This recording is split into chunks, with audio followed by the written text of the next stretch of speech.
Good evening, good evening, good evening. Do I have anybody on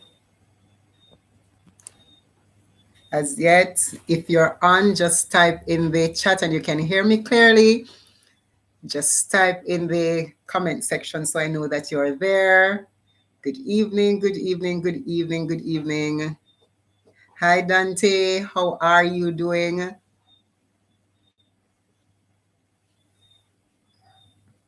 Blessings, Dante. Thank you for always tuning to Auntie's Live.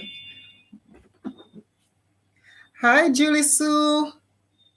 Hi, Carlin. Good evening. Nice to have you both. Thank you so much for tuning in as usual. Thank you always for the support. Hi, Trisika. Good evening. Thank you so much for tuning in. How are you guys doing? How was your day? I hope you had a fabulous day, everybody. How was your day, guys? I hope it was good. How is it that face-to-face is treating you?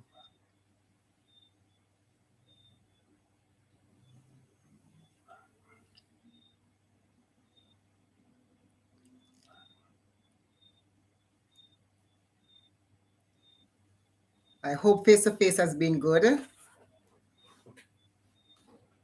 I really do hope so. I know persons have been experiencing their own challenges in their own spaces, but I really do hope that persons have been making it. It's rough to see, I mean, no, Osh. I know because it's different, huh? It's not what you are accustomed to at all, right? Jilisu face to face has been challenging, but adjusting slowly but surely. Nice, nice. That's all we have to do, Julisu. Try our best to adjust as best as we possibly can. Yeah. Because if our directive is that we need to be face to face, then we have to try and make it work. But we also have to remember that the students have been drowning in online learning as well. And there are some things that we can accomplish better when we are face to face. But I do know the struggles and the challenges that you're all facing. Trust me on that one. Thank you, Dante, for telling persons to like up the live. All right, while you're at it, guys, just give the video a thumbs up. Thank you so much.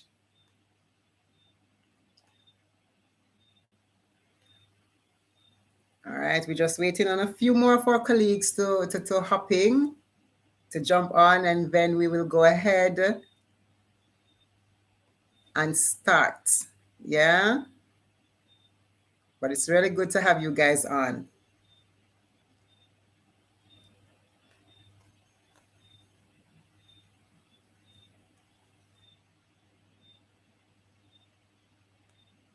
Oh, you're still online, Carlin. Wow. On to the next 2 weeks before you go face to face. Wow. So I see you are still in the struggles of online. My God. Wow. I hope you're able to out of this, you're able to write some new methodologies for us, Carlin, because I know it's not easy to be doing movements in an online space. Yeah. Especially when you're working with the body. I totally understand that.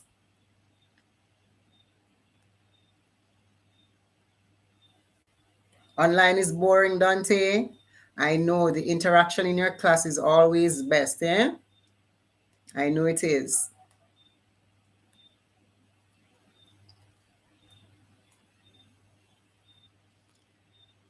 Hi, Krista. How are you? Thank you so much for joining and tuning in. We're just having a quick check-in with the colleagues in the meantime until the others join. So we're just checking how has your day been and how is it that you're coping with being back face to face.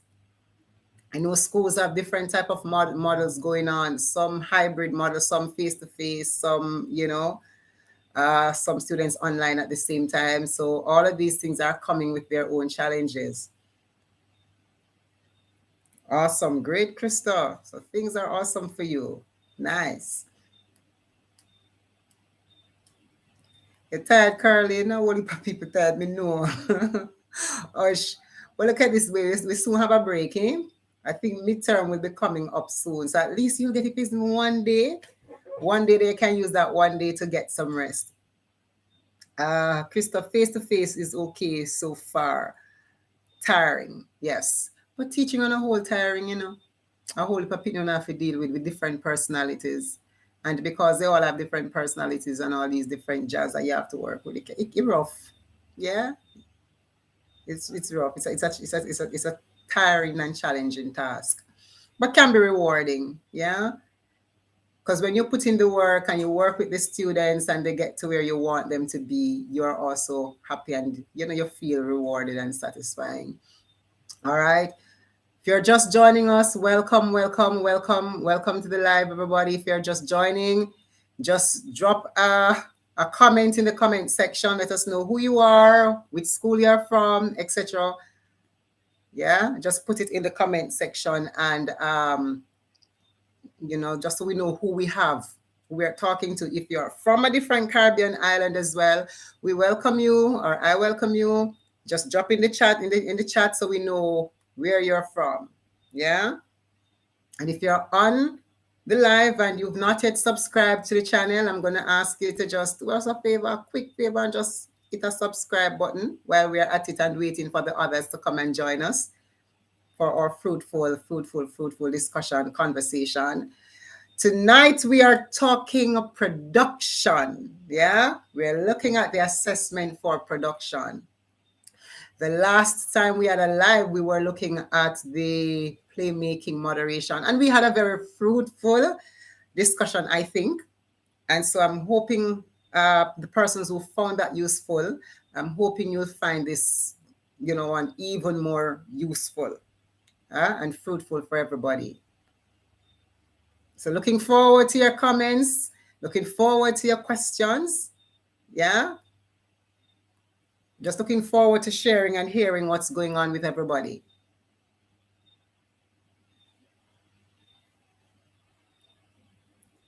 All right, so we're giving it a few more minutes for the others to join us.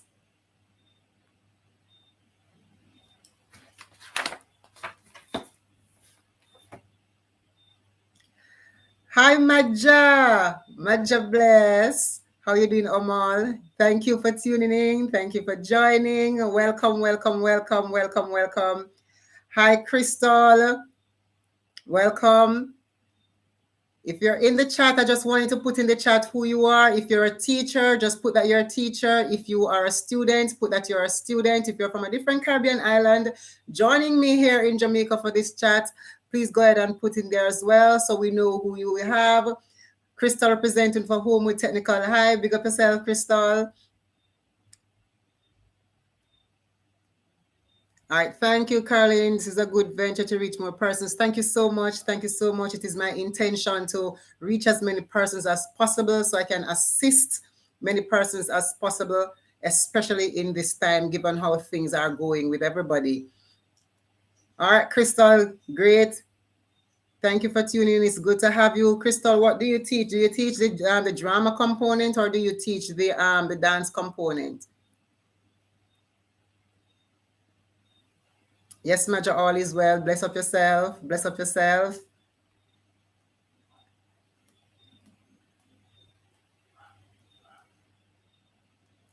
Just place in the chat if you're a teacher, the school where you're at, etc. All right, Crystal, see you. Drama, thank you. Thank you so much.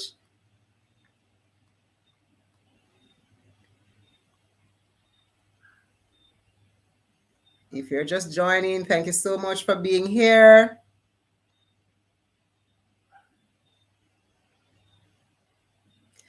Hi, Chad.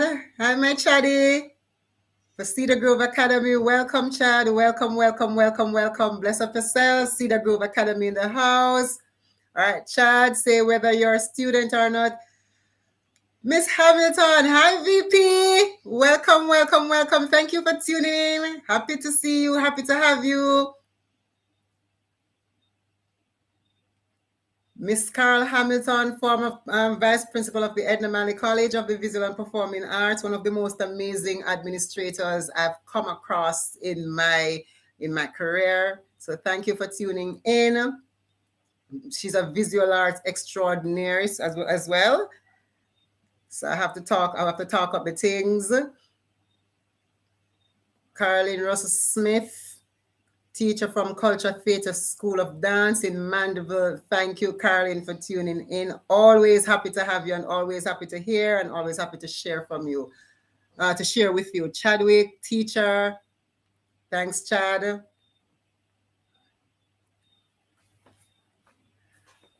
All right, everyone. I want us to go ahead and start so we can get this conversation on the road. I'm sure most of our colleagues will be joining us in a little bit from now, and so we are going to get right into it. And so today we are discussing production. Now, production examination has not been done for a while. What, 2 years now because of COVID? We have Shamor. Hi, Shamor. A teacher. Welcome, Shamor. Welcome, welcome, welcome. Happy to have you. All right, so production has not been done for the past 2 years because of COVID, and we've all been stuck online, and so it has been proving really challenging. And so this year, CXC seemed to want to go back and go ahead with the production examination. And so if CXC decides for a fact that, you know what, we're going with the examination, indeed, we need to be prepared. Now, one of the things about this examination and how it's proposed, if we all look at what is in the amendment of the syllabus that would have been sent and the administrative decision, it is asking that students can either do monologues from the existing text as well as, so if they're going to do monologues or scene, the assessment criteria doesn't change. The assessment criteria doesn't change. And so the aim of this live is to help you as teachers to assist the students in terms of the preparation, what exactly it is that we are looking for when we are assessing these students. And some of us, even when the examiners come to sit with us and they're marking the students or grading the students, we don't know what it is that is being looked for or it is expected under each of the categories. So we know the areas, but what exactly it is that we want from each of the area. Now, we did the same thing for the playmaking exercise, and we were able to go through all the parts so we could provide some clarity for some of our teachers. And so tonight, this live is to provide the clarity. Feel free to put your questions as I'm speaking in the chat, and I will respond to them as best as I possibly can. And so I'm just going to jump straight into it. And just like all the moderation assessments, there are 3 areas. We know the 3 areas: appreciating and analyzing, performance, and creating. Those are the 3 areas under which the assessment will take place. Now, the Viva voucher is where I'm starting, and in our playmaking, we discussed the Viva voucher in detail in terms of what is required for the Viva voucher. And that discussion is the same for all 3 practical examinations: the improv, the playmaking, and the production. Yes, the students have to respond to question about the choices that they make in staging of the performances. And that is why, teachers, it is important that you allow the students to make their own choices. You just guide the process. Do not do it for them, because when it comes to them answering the questions about the choices that they make, they may be unable to respond to you. So allow them to make the choices. Question them in the process just to make sure that they are making the choices. And so the students' response to the questions must demonstrate that there's an understanding of the choices that they make and the connection to character motivation, an understanding of what it means when we talk about the situation and the context within the play, the action that the characters have to perform, and a range of these things. Now, always remember that with the production, it is not your own script that you're writing like the playmaking. You have to do the work from an existing text. And there are several Caribbean texts out there that you can choose from. Yeah. And so you should be studying some of those for your textual studies. And so you have to take a scene, an excerpt from one of these existing texts, and the students have to present that. And that is why it is important to understand the character motivation, because some of these things are already built into the script that you're going to be using. And so you have to get the students to understand it. Hi, Kadeen. Welcome. Welcome, welcome, welcome. So make sure you allow the students to go through the text, read it and understand it, and then they are able to better make the choices. And so when they make these choices and put on them boom blast presentation, and then the examiner starts asking questions, the students are able to respond and respond effectively. And so that is it for the Viva voucher component of it in terms of what it is. It's just that the students are going to be required to respond to questions about your work. As usual, as the teacher, prep them for this. Ask them the probing questions. Play the devil's advocate with them and probe them to get them to be able to respond to the work. The last time when we discussed the playmaking, one of the strategies that we suggested was that you could invite another person to your class or into your space and have those individuals ask the students the questions. Yes, so that they can be able to respond to somebody else other than yourself. Because sometimes when it's just you, the students are comfortable with you and they might respond well. But when someone else is there and they are unable to respond because they are comfortable, they are uncomfortable, what is going to happen is that prepares them to stand in front of the examiner under examination conditions to conduct the Viva voucher. So please have somebody else in this space. But that's it for the appreciating and the analyzing component. That's the Viva voucher, because it gets the students analyzing the text and also develop an appreciation for the work that they would have done. And so we move on to the performance component. I know this is a really, really important section, and I really, really want us to fully understand where we're going to be going and the various sections under this. Now, one of the first section under performing that you're assessed for is characterization. Now, we have to pay keen attention to the characterization. It is the characters that tell the story. Yeah, it's the characters that tell the story. And so in telling this story, there are several things and certain things that you're looking for. Again, we had looked at characterization when we were looking at the playmaking component, and some elements of that type of characterization presents itself here again in the production component. And so you want to look for the character believability. You want consistency in the characterization. You're talking about the timing, and you're talking about the fluency of lines. And we want to talk about each of those a little bit. So if you speak about the believability of the character, what exactly are we talking about? Yeah, we want to talk about logical choices. And that's a part of what is about believability. Sometimes it has to be logical. So, for example, you cannot have a character in a scene where, let us say, a big building or something falls on the character's head, and the character just touches the head and then move on. Yeah, the character has to respond logically. And so in all the interactions that the character will have with other persons on stage or with the set or just within the space, you want to make sure that the actions are believable. And that is why in the Viva voucher, you'll always ask questions for understanding of situation and actions, because the action must reflect who or what the character is. And that is why we talk about believability. But we are moving on to consistency. When you think about character consistency, what it is that you really want from your characters when you're talking about character consistency is that you really want to make sure that whatever traits you give to that character at the beginning of the performance, you want to make sure you sustain and maintain that throughout the entire performance. Yes. Now, the performance is 20 to 30 minutes long. You want to make sure that the character's actions and the traits are consistent for the entire 30 minutes. So, for example, if the character starts the scene with a limp, yes, that limp must be sustained for the duration of the performance. Yes, unless the script is so written that it is built in that the character limp gets better and the character morphs into something else and there's no limp. If the limp goes away, there must be justification within the text for that change of action. But if you choose to give the character a limp in its physicality, you want to make sure that that is consistent right throughout. And if the limp is on the right leg, yes, you cannot maintain the limb throughout and the limb move to the left leg and it keeps going back to the left to the right leg. No, if it is on the right leg, it is on the right leg. If it's on the left leg, it's on the left leg. You have to make sure you maintain all of that, and that is where you go for the character's consistency. The timing, in terms of how you're responding, you have to understand the beat. And this is where you're analyzing each line. What does the character want? Yeah? What exactly does the character want?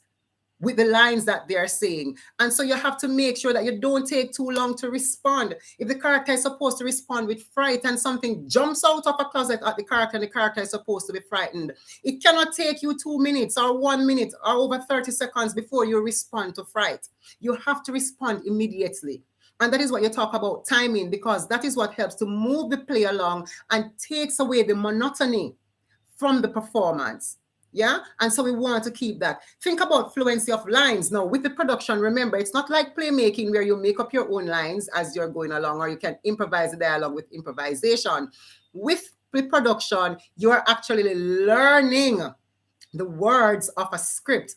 Now, we have to learn to honor and respect the work and the words of a playwright.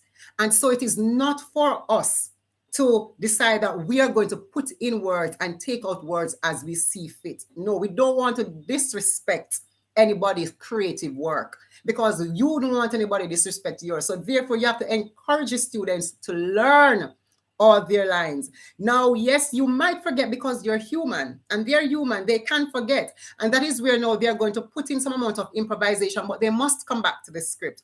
It must not be clear to the examiner that the character or the actor on stage is actually forgetting lines. Yeah, you cannot be buck shuffling and you're feeling for it. No, you're not feeling for it. You want fluency in the delivery of your lines when you're on stage. And that's a part of what we talk about, fluency in lines and timing. Yeah, you want to keep the scene moving. So at all times, you want to make sure you learn your lines, practice them carefully, practice them in character, interact with them, but make sure that all your interactions, you're honoring the work of the script. Yeah, at all times, keeping the consistency, and all of those things will help you in whatever it is that you're doing to maintain believability of the character. And so those are some of the things that you're looking for when we think about characterization, overall characterization in the production. Now, one other area that you're going to be assessed on is body and movement. Now, you may want to ask a question to say, but body and movement will come under characterization. Yes. And so this component is going to affect the other component. So none stands alone. Characterization overall is about believability, consistency, etc. But it is what you do with your body and the kind of movements that you do will help to tell the believability and the consistency. And so, yes, you're going to be marked in this particular area. And so you want to make sure that when you're thinking about the body and the movements of the character, here is where you're not thinking about the physical traits of the character. And most of us on here, we're supposed to know about pimps. We talk about the physical, the different traits of the character, the physical, the psychological, the intellectual, the moral, the social traits of the character. In the body and movement component is where the physical trait becomes extremely important and crucial. And so therefore, the physical trait, we talked about the limp earlier, that would be a physical trait that you would have given to your character. Is that your character walks, has one leg and walks with a crutch. How are you going to create that? Is it that your character is fat, your character is slim? How do you portray somebody who is fat? Does the character has an extremely exaggerated derriere? Why does the character have this? How does the character use it? And sometimes, one of the things I find sometimes when people decide to take on characters, our initial thing when you're playing woman is that everybody wants to stuff the chest and everybody wants to stuff the butt. Yeah, and then you're on stage. But what's the purpose of that? So there's nothing wrong if you make that choice for your character physically, but there has to be a reason for it. And so in the performance, we must see that coming out in the performance as to why it is that the character has the chest heavy chested and a heavy butt. It has to be clear. So you don't want to stuff it because you're just trying to be a woman or you're trying to be funny. Yeah. Every action on the stage says something to your audience. How you look on that stage says something to your audience. Even if you're just standing on stage and not saying much, you're still playing. And because you're still playing, you want to make sure that you're active in the scene. So every action becomes important. Yeah. So there must be a reason for that. Is it that your character has a scar? Yeah, that's a physical trait that you probably want to give your character. Is a scar relevant to the character that you're playing and within the scene and the overall story. That's also something that you want to take into consideration. You talk about the gestures that you're giving your character, different idiosyncratic behaviors. Yeah, explore those. Is it that your character is one who likes to wink an eye? You know, why is the character doing that? Is that your character one that always scratches the head? When does the character scratches the head? Why is it that the character does that? So you have to think about those different gestures. What about the body language that the character will always be portraying? What about the different facial expressions that the character is portraying? Yeah, your character cannot be excited about something in a scene, but when you look at the character's facial expression, it look droopy and look like them want to cry, but yet still we are seeing the character is excited. Yeah, it doesn't work like that. You want to make sure that everything is consistent. All right, and I'm hoping you're understanding and you're following me along the way. Yes, so all of those things, the body and the body move and the movement that you give to your character in terms of those gestures and body language, facial expressions, etc. All of those things help to make up the believability of the character, because if you would make logical choices for your character in terms of the facial expression, the body language, all of that will come under your believability. And if you're able to maintain those throughout the entire performance, then you're gone into being consistent with your character. And so right there, you're seeing how one area impacts the other area. And if you guide your students well, you can see how they will develop this understanding and understand the different parts of what you're doing. And then they'll be able to appropriately prepare themselves and be ready for the examination. But at first, teachers, you first have to understand this and guide the students accordingly. Yeah? Voice and speech. That's another component on the performance, the voice and speech section. Again, you might also want to say, well, wouldn't this come under characterization? Yes, it would, because that's also what forms a part of believability and a part of consistency. But you're pulling them out. So you're looking at them individually, and then you're looking at how together both the body and the movement and the voice and speech combines together to develop or design and to create overall characterization. Because remember, when you think about characterization, the act of characterization is about becoming the character. So you can always have the character is there in the script. It's written. You'll see that this person says that person says that. But the only time you get into characterization is when you make those roles become alive. And they can only become alive through our own playing of the character. And by playing, we have to focus on the body and the movement, and we are looking at the voice and speech. And when we think about the voice of the character, again, we want to be consistent. How does your character sound? How does your character speak? Yeah, your character is it that your character has a high-pitched voice? Is it a squeaky voice? Does your character stutter? Does he or she carry a lisp? Is it a slow drawl? Does the character speak fast? Yeah, what is it? How does the character speak? Is it that the character can't use words, but the character makes sounds? Yeah, how is it that sound? Then you're gone into a whole heap of things about voice and speech in terms of the tone of the voice, the diction, the inflection. And so you have to add those things to determine, yeah, how it is that the speech and the voice of the character aid in the consistency. So if the character starts the scene with a stutter, your character needs to maintain the stutter the same way with the physicality, unless, again, as I said, something in the script allow for a change. Now, sometimes there are some people who stutters when they're angry. Some people stutter when they're nervous. Is that the case with your character? But that has to be very clear. And we have to see how the script tells us that. And so if the students are asked about that in the Viva Voucher, if they make such a choice, they have to be able to support it with evidence from the text.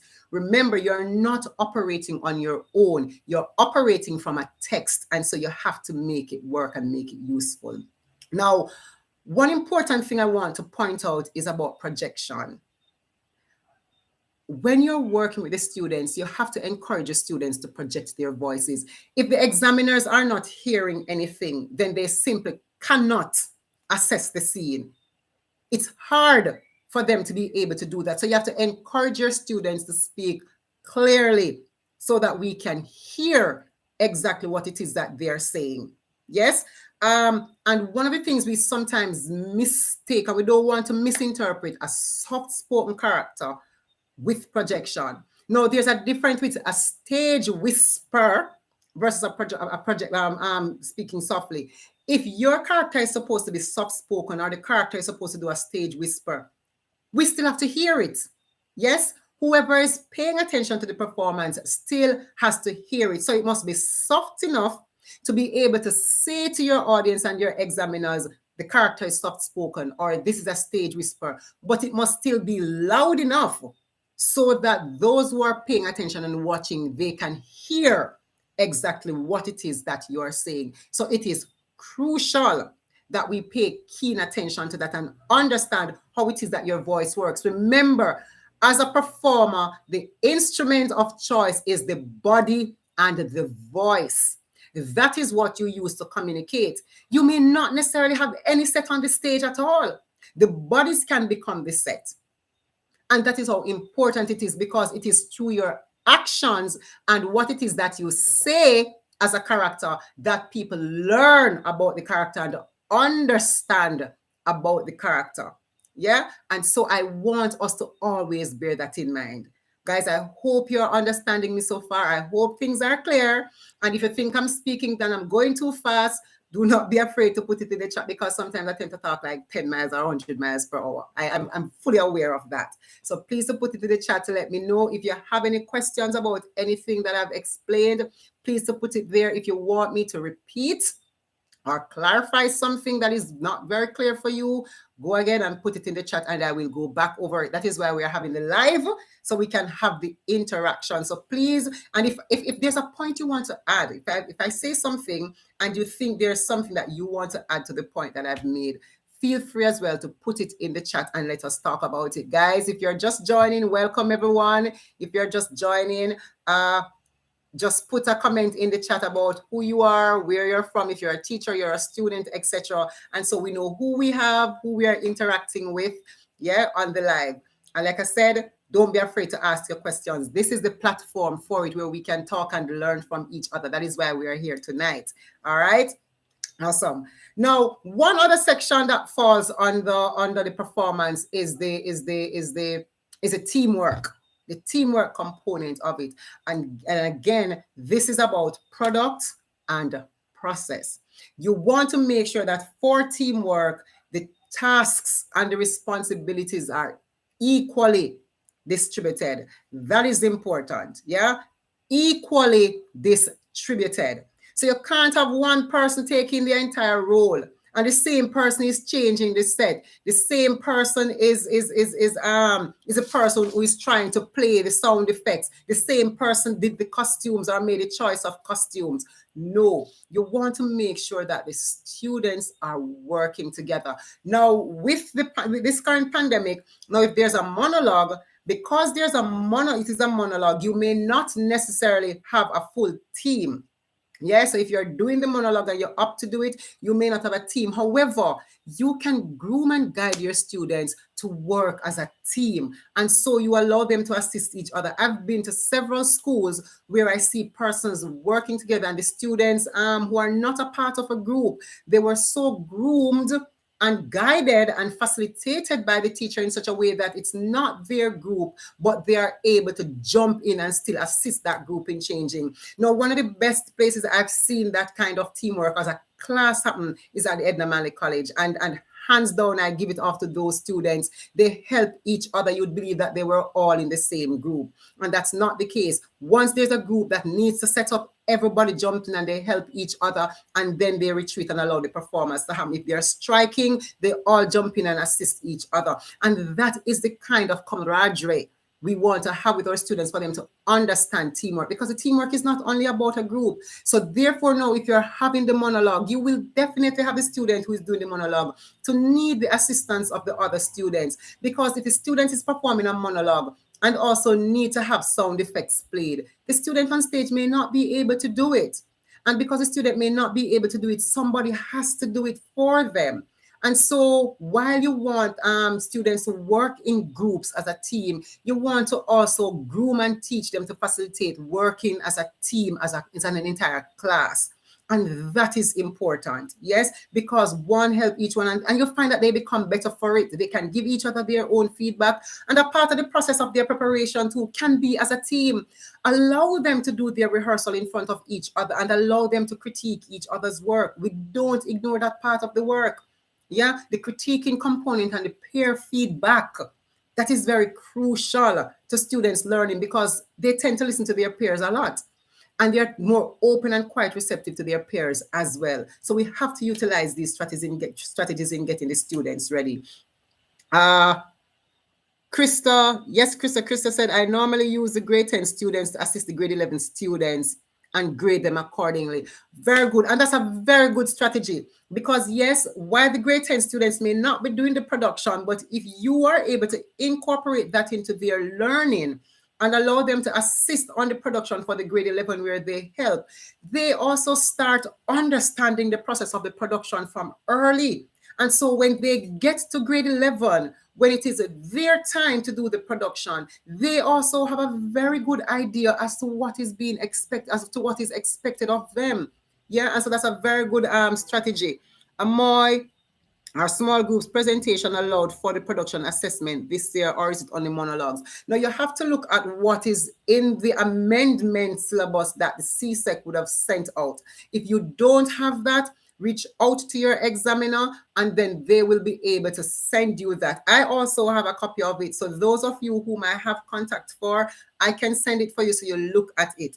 Yeah, so you can see it for yourself. The monologues are there. Even if you have small groupings, you have to go for social distancing if you're doing small groupings. But that decision must also be made based on what is happening within your own institutions and the protocol in your institutions, because you want to make sure that we are not breaching any particular protocols that would have been put in place.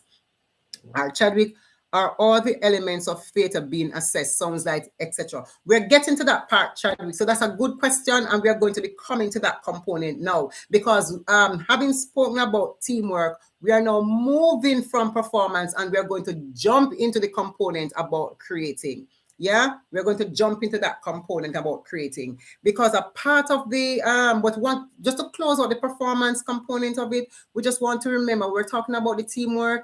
This is how you help to build discipline. Remember, school is not only about learning content. Yeah, it's also about building character. And if you allow the students, and that's one of the things that the theater, the performing arts can do for students to build discipline. And this is one way you can build that discipline to get them to understand the process, participate in a process, and that can also help them to better appreciate the process. Yeah, and develop the kind of discipline that is necessary for them to work. All right, Carolina just posted that comment in the chat. So thank you for that, Caroline, that it is important for students to learn to assist each other. Yes, it is, because it is a trait and a skill that follows them beyond high school. Yeah, it is important. So let us jump now into creating. So we just look at the performing component where we look at characterization, the body and the movement, the voice and speech, and the teamwork. Now we are going to go into interpretation component. Now the creating. Now I want us to pay keen attention to this particular component. Yeah, because if you look at the rubric of assessment, the moderation form for production, you are going to find that characterization comes twice. Characterization comes twice. There's characterization under the performance component, and here we are now about to look at the creating, and we also have characterization in this particular strand. And so we want to understand the difference with the two. Notice one is under performance, one is under creating. It simply means they are not the same. And sometimes some of us as teachers, we don't know what the difference is. Yeah, and so we don't know what it is that we are sharing with our students. And even when we mark with the examiners, we're really not sure what we are looking for. And so it is important that we provide that clarity tonight. Yeah, so the first characterization that we would have seen underperforming talked about believability, consistency, timing, etc. Now, under creating, this characterization is about interpretation, right? It's not about performance, it's not about believability.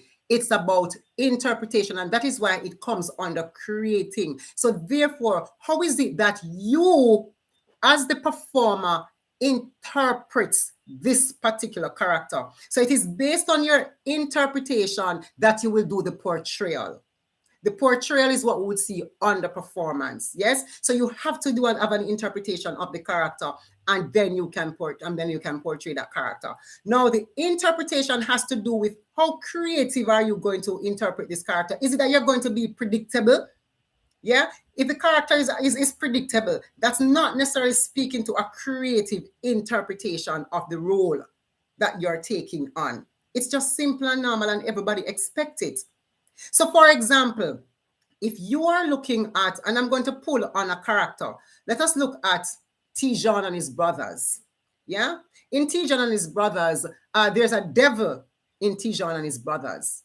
Now, how do you, as a performer, interpret this character? Is it that you're going to go for this stereotypical way of portraying a devil, where the devil come out with what? Two big horn and maybe flaming fire?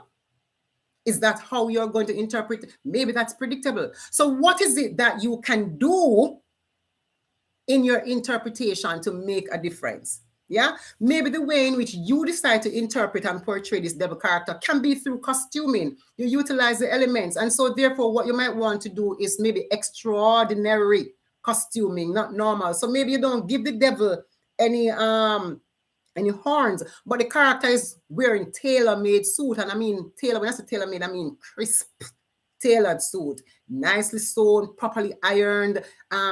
Steam, it is steam them in their pants, stand up real strong, and steam them in the hand. So it is steam in the hand, stand up. So when you look at the character stands out. Maybe that is how you want to portray your devil. Yeah, maybe how you portray your devil is that the devil speaks fluent English, completely fluent. That is completely different from all the other characters in the scene. So maybe you want to go for the speech, and the speech is how you decide to do your interpretation. But what if your devil is one of those cool, cigar or pipe smoking character who just walks around with a certain kind of swag? Maybe the devil have a nice little cane and a pipe smoking. Maybe the devil is also wearing a certain kind of hat. You know what they call those kind of felt hats that you put on head.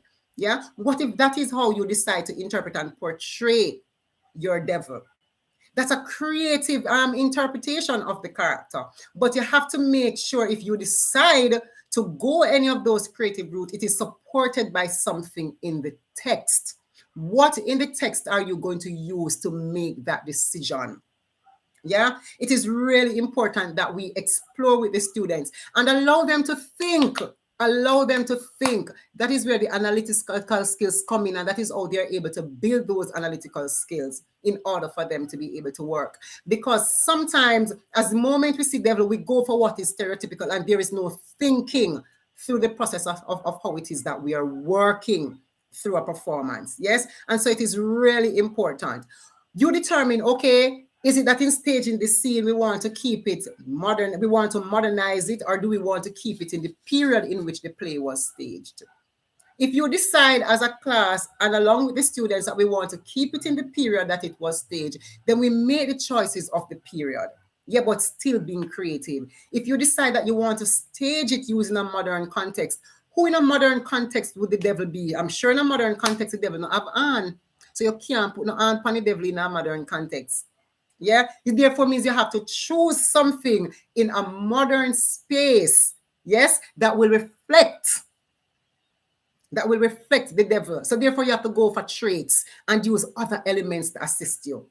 And that is why this element of characterization falls under creating. So it's about your interpretation of the character. And again, I can't say it enough. Remember, we learn about a character based on what the character says and what the character does.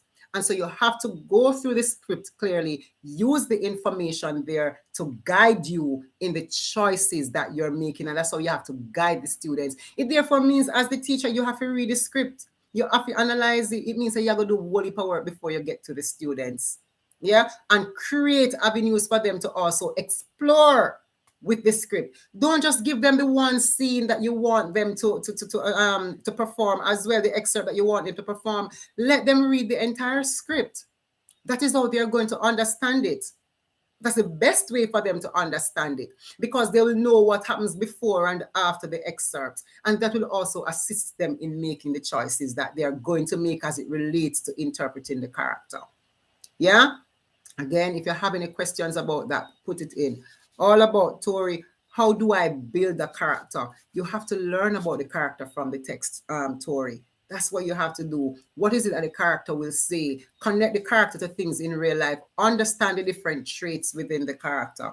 Explore with the physical traits of the character, the social traits of the character, and that should help you in building your character. Yeah.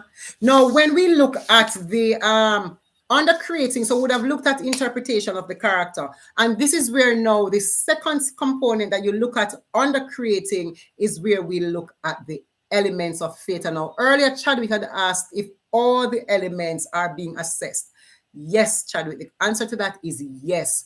The more elements you utilize effectively, yeah, the better you are in terms of how it is that you're being assessed, the more you'll score as well for that. And however, you don't want to be using all the elements, and they're also not effective. And if you don't have to use the element, don't use it. Yeah, because the purpose of the elements is to enhance. It's enhance the performance. And so think about how you use your set or use your space overall. And that is why I use set/space, because what if your choice of doing and staging the excerpt, you don't want to create a set, so to speak, with set pieces? What if you don't want to do that?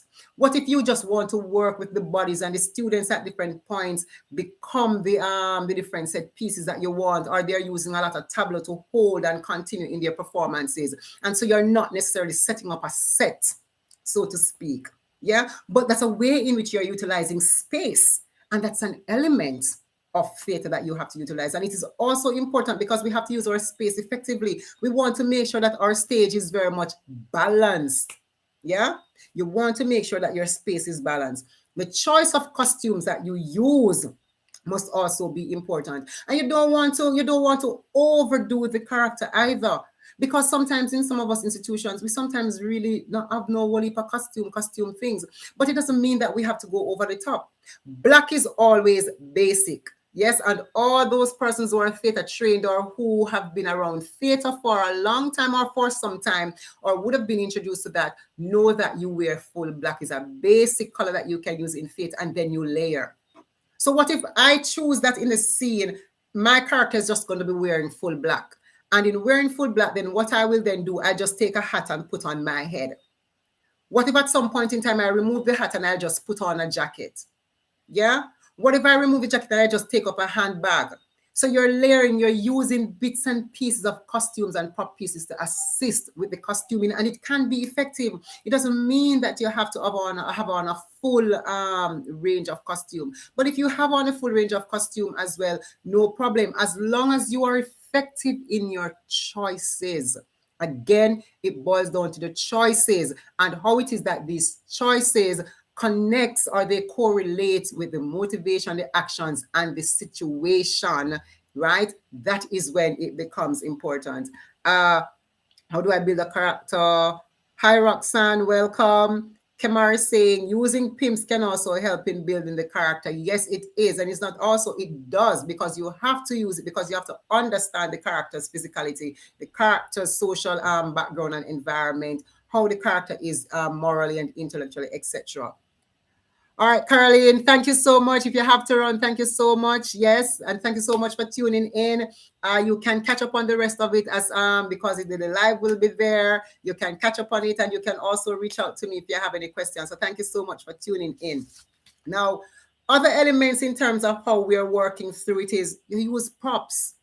Now, some schools have resources, and some of you might have lights that you can use. Use a light if you have it.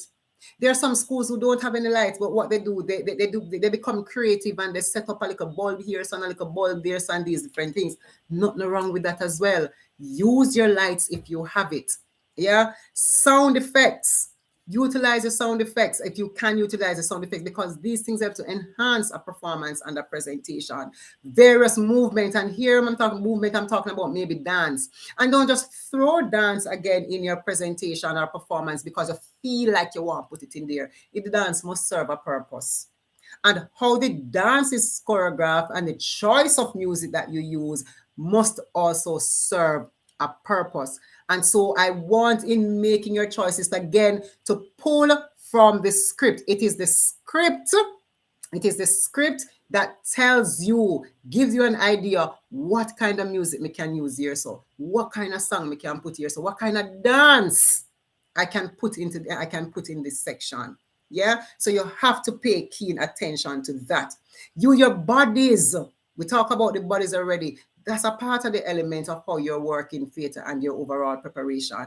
And once you're able to put all those elements together effectively, utilize the various dramatic strategies that exist. Utilize them and the dramatic techniques.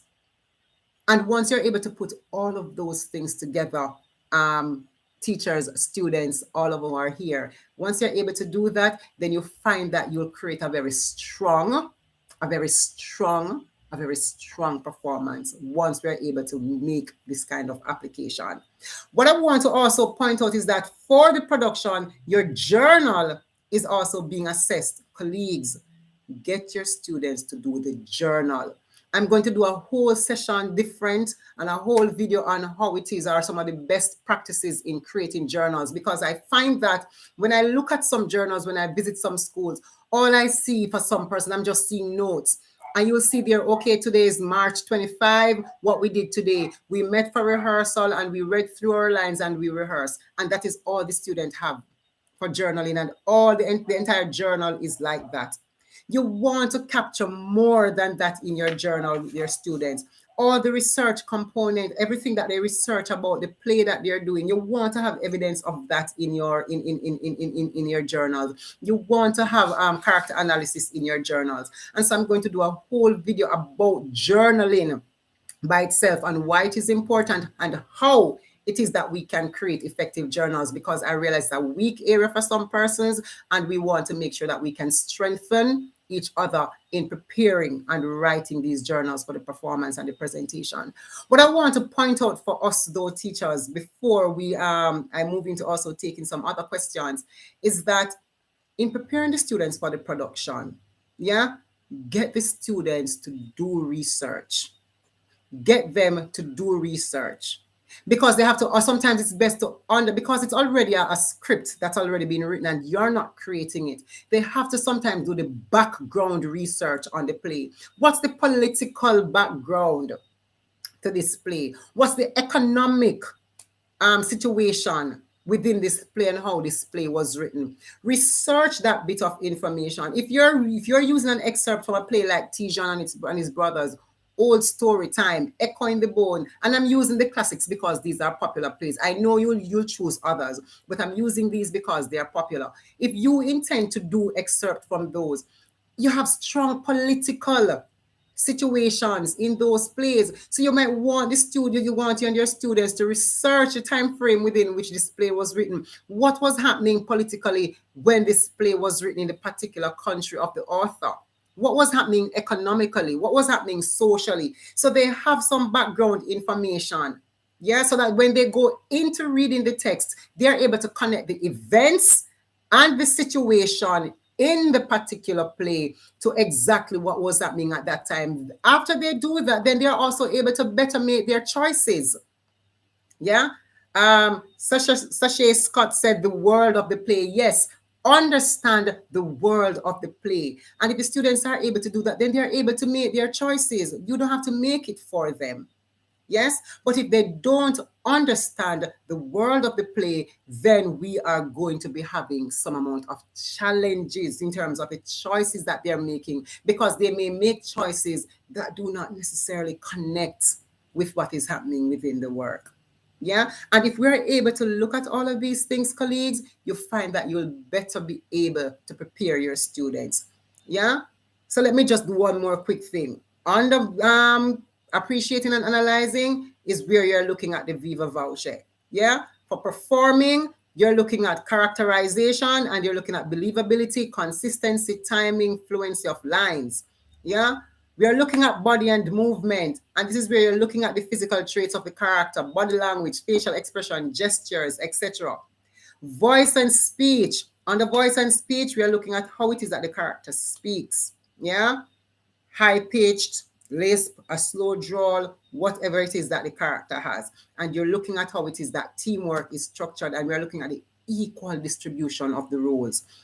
Under creating, you're looking at the second characterization. We are looking at how you interpret this particular role that is in the text. Then you look at the elements of theater. We are looking at how you utilize your space, your costume, your makeup, your props, your lights, the movement, your sound, and your music, all these different things. And of course, you pay attention to your journal. In looking at the world of the play and researching the world of the play, the information that the students gather from their research, that information can also go into their journal. And you put those information or that information into their journal, it makes a world of a difference in terms of the quality of the work, because it shows a process that the students would have gone through to arrive at the product that they've arrived at. All right, colleagues, anybody have any questions? Anything you think I would have left out that you feel that me really, really need to say it and me never say it? Please put it in the chat. While you're at it, guys, please subscribe to the channel. If you like the video and the information is quite useful, give the video a thumbs up, give it a like at the same time. Somebody just asked a question. Chrissy Coombs, good evening. Will the students be working in groups for the production? Now, again, look at what is in the syllabus amendment that has been sent out by CSEC. Yes, they recommend monologues for persons to do monologues, and also persons are able to do groups, but it has to be based on what is happening in your schools. Your individual schools will have their own protocols in place, because whatever you do, you still have to practice the social distancing. And what it might mean is, it might mean a little more work for you, the teacher, to guide the students in terms of how it is that you are going to stage a production with social distancing, but it is possible.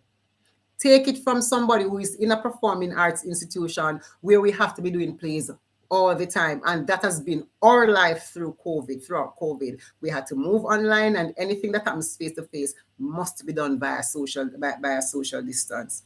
Yeah. And so therefore you can find ways to make it work. But speak with your school, speak with your principal, your administration, and based on the protocols within your institution, you make that decision accordingly. But make sure that you stay within the guidance of what it is that is in the amended syllabus. The updated rubric doesn't exclude the teamwork. Yes, the updated rubric that I have, it does not exclude the teamwork for the production. So therefore, we have to await anything coming from CXC regarding that. There's nothing that we can do. I cannot make a pronouncement on that component not being excluded, because I am not CXC. I am not with CXC. And so I really don't know how that will be treated. That has to be an administrative decision coming out of CXC. All right, Julie Sue, so I'm unable to do that. If students are doing the monologues, will the 20 to 30 minutes presentation still be in effect? Again, Crystal, it seems as if you need to get the amendment. When I looked at the amendment, it did not speak to the 20 to 30 minutes. I think it asks for 10 to 15. Something like that. I would have to go back in there and check it. But I think it asked for 10 to 15 in the administrative decision that would have been made. Reach out to your examiner, reach out to your examination officer, ask them to send you the amended syllabus from CSEC about what it is that needs to happen with production. All right, I think it says 10 to 15. Okay, Sasha says that she said 10 to 15. Chad said the same thing. Right, I think it's 10 to 15. But look back at it and it will tell you 10 to 15 minutes for the performance. So for the monologue and even for the excerpt. But look back at it for me, please. Don't just take what I say or what we say here. If you have the written document and you look at it, that is your gospel. All right, use that as your guide. All right, colleagues, any other questions anybody wants to ask about the production, about the exam? Yeah, about anything you want clarified based on the information. All right, guys. Was the information useful? Let me just ask a direct question. Was the information useful? Do you think it is something based on what we've discussed and all that you've heard today? It is something that can help you as you prepare your students for the production. Yeah, let me hear from you before we go if it was useful, or is there something else you wanted me to touch on so we can quickly look at it? Okay, Amoy says yes. Thank you, Amoy. Marveline, yes, thank you. Krista said very useful. Yeah. Do we have anybody else from any other Caribbean island on the live? Crystal Taylor said yes, it was very useful. Thank you so much. Thank you so much, Jamie and Bento. Thanks, Kemar. Do we have anybody from any other Caribbean island here? Because I really don't know what the situation is in some of those other Caribbean islands. Jamie and Bento from Antigua. Hi, Jamie, and welcome. Thank you so much for joining us. Excellent presentation, Miss Reed. Very useful. Thank you so much, Sasha. Chad, very useful. Thank you. Very good. All right, so I'm happy that persons found it quite useful, and and it can be beneficial to all of you. Very useful. Julie Sue says, "Thank you so much, colleagues. If anybody have any questions, feel free to reach out to me even after the live. You can also go back and comment on this live. I will get the update that you're commenting and asking a question, and I will definitely reach out and try to respond to you as best as I possibly can, and what is within my knowledge and what is within my remit. All right. Julie Sue, dates. What about dates, Julie Sue? I don't give dates for exam. You have to wait on your education officer to send those to you. I don't give dates, so I can't tell you. But remember that the production usually happens anywhere around March. So you should start preparing your students. You don't, because of the nature of the production, teachers, colleagues, you don't need to wait on the external examiner to send you the dates for you to start your preparation. Now that you know that the production will be happening, start selecting your material and start working through with your students. That's what we now need to do, because we are fully aware as that the exam is going to be going on.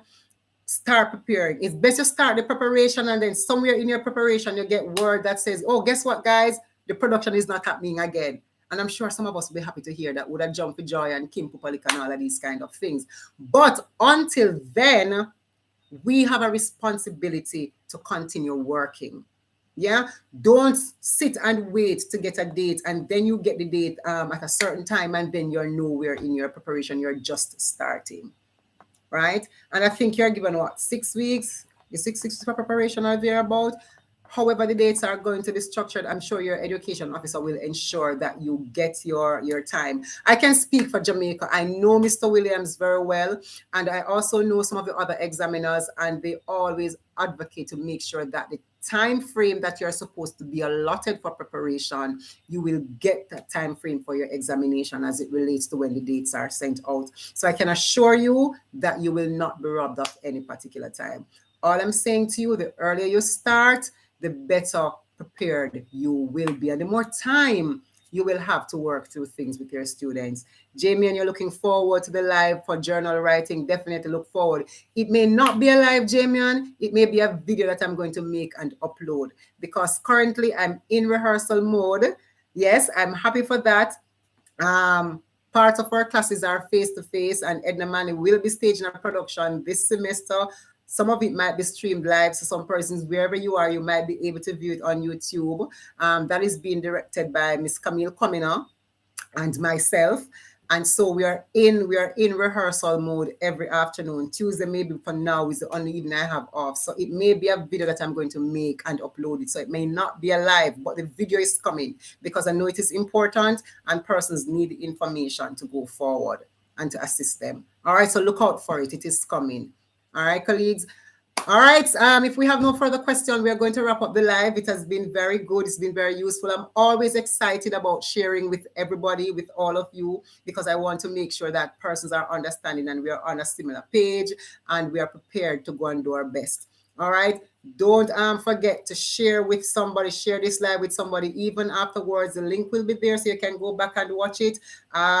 give the video a like. If you've not yet subscribed, I'm going to ask you to please subscribe to the channel, and of course turn on your post notifications so that the moment I post a video, you can be alerted. Chadwick, could you speak on students being in more than one production? Is that a problem? All right, Chad. So let me just quickly address that.